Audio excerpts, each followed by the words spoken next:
Hey guys, welcome back to the channel. In today's video, I'll show you how to cancel an order on Trendyol step by step and explain the important rules you need to know so you don't miss your chance. So let's get into it. First, here's the most important thing to understand.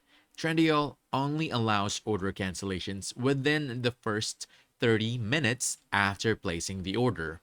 You can cancel the order fully or partially during this time. And after those 30 minutes pass, the order can no longer be canceled, even if you contact Trendyol customer support.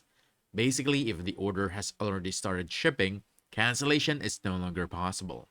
Now, here's how to cancel your order if it's still eligible.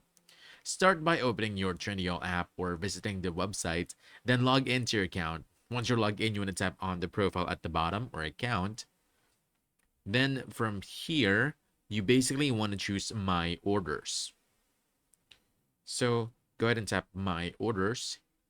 Right now, I don't have any on my on this account, but from here, you'll see a list of all your recent purchases. Find the order you want to cancel, and if the order hasn't shipped yet, you're still within that 30-minute window. You'll see a cancel order button next to it. Just tap cancel order, confirm your choice, and basically that's it. The order will be canceled successfully. And that's basically how you cancel an order on Trendyol. Just remember, timing is everything, so act fast if you change your mind. So that's about it. If you found this helpful, don't forget to hit that like button, subscribe for more quick guides, and I'll see you in the next one. Thanks!